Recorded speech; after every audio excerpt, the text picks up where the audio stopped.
Hello students,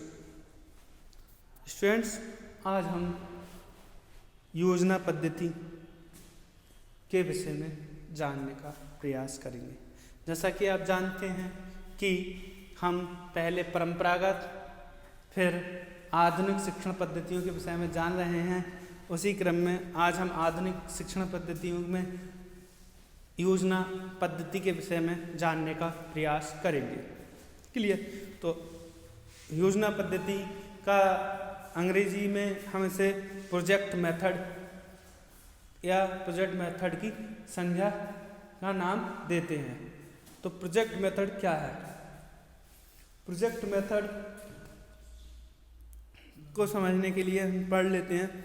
विभिन्न शिक्षण पद्धतियों में योजना पद्धति सबसे अधिक विवादग्रस्त तथा प्रचलित पद्धति है। भाई ये जो पद्धति है, योजना पद्धति है, वो सबसे विवाद है, यानी कि कोई इसे सही मानता है, कोई इसे सही नहीं मानता है। और इस पद्धति में जो विवाद है बहुत ज़्यादा विवादित है, परंतु ये पद्धति बहुत ज़्यादा प्रचलित भी है आज के समय में। योजना पद्धति का जन्म दार्शनिक धाराओं के प्रयोजनवादी संप्रदाय के प्रयासों के फलस्वरूप हुआ। जैसे आपको बताया था, प्रयोजनवादी जो विचारधारा है दर्शन में, उसने ही योजना पद्धति का जन्म दिया।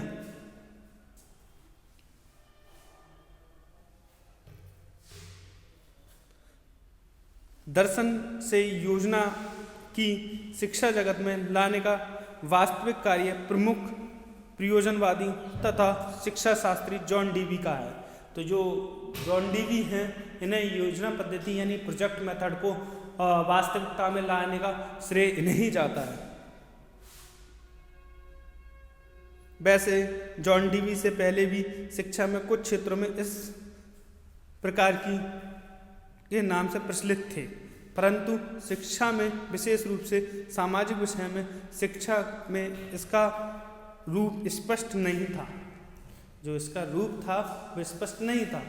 पहले ये शिक्षा पद्धति बहुत ज़्यादा प्रचलित थी, परंतु आज के समय में इसका जो रूपरेखा जो थी वो जॉन डीवी ने प्रस्तुत की।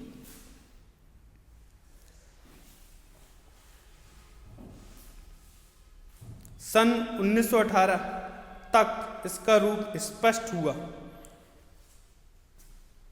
इसी वर्ष कोलंबिया विश्वविद्यालय के डॉक्टर W.H. किलपैट्रिक ने अपनी अत्यधिक प्रचलित एवं स्पष्ट परिभाषा की योजना की परिभाषा देते हुए उन्होंने लिखा, योजना एक ऐसी साउद्देश्य क्रिया है जो सामाजिक वातावरण में पूर्व दिलचस्पी से संपन्न की जाती है।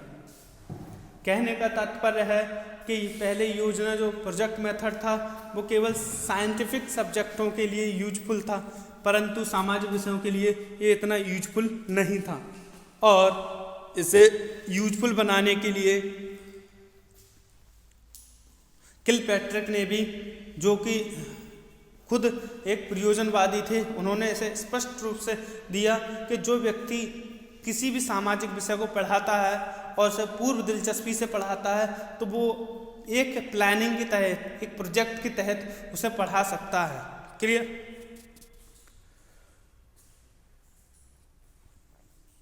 इस परिभाषा को और भी अधिक स्पष्ट रूप से प्रस्तुत करते हुए J.A.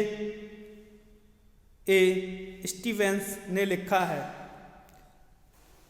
योजना एक ऐसा समस्यात्मक कार्य है जो प्रकृति आवश्यकताओं में पूरा किया जाता है।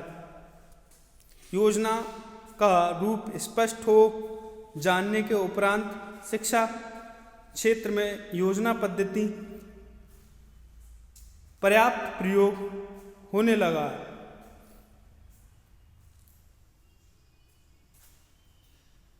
कुछ दिनों पूर्व योजना पद्धति किए गए कार्यों तक ही सीमित थी। वर्तमान में कक्षा के बाहर तथा अंदर सभी कार्य इस पद्धति से होने लगे हैं। परंतु अब योजना का प्रयोग अत्यंत व्यापक रूप से किया जाने लगा है। अब जो इस योजना का प्रयोग है वो व्यापक रूप से किया जाने लगा है। इस पद्धति में संपूर्ण शिक्षण कार्य वास्तविक तथा प्रयोगात्मक अवस्था में होते हैं, किंतु समस्या अत्यंत व्यवहारिक तथा वास्तविक बना दी जाती है। क्लियर? ये हमारा योजना पद्धति का अर्थ हुआ। योजना के प्रकार, ये योजना जो होती हैं योजना पद्धति के वो 4 प्रकार की होती हैं। तो सबसे पहली है उत्पादक योजना। वे योजना जिसमें छात्र कुछ उत्पादन कार्य करें, उत्पादन योजना कहलाती हैं। इस प्रकार की योजना में हम मकान बनाना, साइकिल स्टैंड बनाना, बाग लगाना आदि जैसी योजना को शामिल करते हैं। क्लियर? तो उत्पादन से संबंधित कोई भी योजना है उसकी प्लानिंग करना योजना पद्धति के अंतर्गत आती है। दूसरी है उपभोक्ता योजना। कुछ योजनाएं ऐसी होती हैं जिसमें छात्र कुछ प्राप्त करता है और कुछ अनुभव लेता है, कुछ ज्ञान प्राप्त करता है या सीखता है या मनोरंजन भी करता है। इस प्रकार की योजनाएं उपभोग योजना कहलाती हैं। यानी कि वो मनोरंजन कैसे करेगा, भाई मनोरंजन किस तरीके से करना चाहिए, इसे भी प्रोजेक्ट रूप में कर लिया, कितने समय करना है, प्रोजेक्ट के रूप में करना है। ठीक? या ज्ञान कैसे प्राप्त करेंगे या कुछ चीज़ सीखेंगे कैसे, इसे भी उपभोग योजना के अंतर्गत शामिल कर लिया। तीसरी है समस्यात्मक योजना। कुछ योजनाएं छात्रों के सम्मुख कुछ समस्याएं प्रस्तुत करती हैं। इसके अंतर्गत छात्रों को किन्हीं समस्या का समाधान करना पड़ता है। इस प्रकार की योजनाएं समस्यात्मक योजनाएं कहलाती हैं। मैंने आपको अभी बताया कि जो योजनाएं होती हैं वो कैसी होती हैं,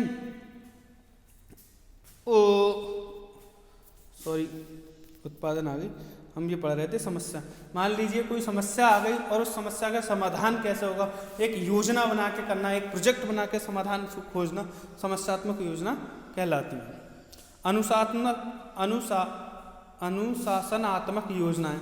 इस प्रकार की योजना में कोई ऐसी योजना नहीं ली जाती जो नई है, वरन ऐसी योजना ली जाती है जो हमें ऐसा ज्ञान प्रदान करे जिसे हमें पहले भी अन्य किसी योजना के माध्यम से सीख चुके हैं। इस प्रकार की योजना उद्देश्य पहले ही सीखे हुए ज्ञान को दोबारा होना होता है। ठीक?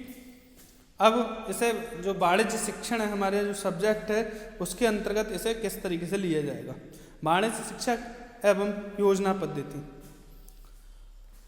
उपयुक्त विवेचना से योजना पद्धति का रूप पर्याप्त मात्रा में स्पष्ट हो जाता है। अब अध्ययन करेंगे कि योजना पद्धति से वाणिज्य शास्त्र का शिक्षण किस प्रकार किया जाता है। इस पद्धति के अनुसार वाणिज्य का शिक्षण करते समय सबसे पहले छात्रों के सहयोग से एक समस्या पैदा की जाती है। भाई हम क्या करेंगे, पहले समस्या करेंगे पैदा, उसके बाद ही कोई समस्या का समाधान ढूंढेंगे। तो समस्या का निर्माण अत्यंत सावधानी से किया जाता है। निर्माण इस ढंग से किया जाता है कि वह कृत्रिम तथा काल्पनिक मालूम ना होकर वास्तविक और सजीव मालूम पड़े। यानी कि समस्या ऐसी ना हो कि जैसे देखते ही छात्र समझ जाएं ये तो लोकल सर ने ही बनाई है, ये ऐसी मालूम पड़े कि ये हाँ वास्तव में एक समस्या है, इसका समाधान हमें ढूंढना है। ठीक? और उसे कोई एक समस्या कभी कभी एक साथ ही कई एक समस्या का निर्माण किया जाता है। यानी कभी कभी एक से अधिक समस्या का भी निर्माण इसमें किया जाता है और उनमें से कोई एक समस्या चुन ली जाती है। समस्या चुनाव कर लेने के पश्चात ये निर्धारित किया जाता है कि योजना का कार्य किस प्रकार आगे बढ़ाया जाए। दूसरे शब्दों में यह हम योजना को पूर्ण करने की योजना बनाते हैं। इसी योजना के अंतर्गत हम अपनी कार्यविधि निर्धारित करते हैं, तत्पश्चात योजना को क्रियान्वित किया जाता है। योजना का यह प्रमुख अंग होता है। कार्य की समाप्ति पर कार्य मूल्यांकित किया जाता है और अंत में कार्य का लेखा प्रस्तुत किया जाता है। यानी कि कोई भी कार्य कर रहे हैं तो उसको हम क्या करेंगे, उसका मूल्यांकन करेंगे कि ये सही हुआ अथवा गलत, उसके बाद उसका मूल्यांकन करेंगे। वाणिज्य योजना में निम्न 6 चरण होते हैं। वाणिज्य शिक्षण में हम जब शिक्षण करते हैं तो हमारे 6 चरण होते हैं। परिस्थितियों का निर्माण करना, वाणिज्य शिक्षण में परिस्थितियों का निर्माण करना, जैसे क्रय विक्रय का कोई निर्माण कर दिया, भाई क्रय विक्रय कैसे होता है, उससे परिस्थिति बना दी। योजना का चुनाव करना, हमने एक नहीं कई परिस्थितियां बनाई हैं और उन परिस्थितियों में से कोई एक को छात्र को चुनना है और उसको प्रोजेक्ट के आधार पर उसका सॉल्यूशन ढूंढना है। ठीक, तो योजना का चुनाव करना। समस्या की योजना, भाई जो समस्या है उसकी योजना बनाना कि ये इस तरीके की जो समस्या आ रही है उसकी क्या योजना हो सकती है, प्लानिंग ऑफ सिचुएशन। ठीक, समस्या को क्रियान्वित करना यानी एग्जीक्यूट द प्लानिंग, यानी जो समस्या है उसके समाधान के लिए जो प्लानिंग है उसे बनाना, क्रियान्वित करना। जो शिक्षक है उसे प्लानिंग करेगा और छात्र उसे सॉल्यूशन ढूंढेगा। क्लियर। उसके बाद हमारा हो जाएगा कार्य का मूल्यांकन। जब शिक्षक जो परिस्थिति बनाएगा, योजना बनाएगा और छात्र उस परिस्थिति और उस समस्या का समाधान करेगा तो वो उसका मूल्यांकन करेगा कि छात्र ने अपनी समस्या का किस तरीके से समाधान किया है, और उसके बाद में एक रिपोर्ट तैयार करेगा, प्रेजेंटेशन और वर्क यानी प्रस्तुतिकरण करेगा। तो यही हमारी वाणिज्य की शिक्षण योजना कहलाती है। Thank you very much. ठीक, थैंक्स।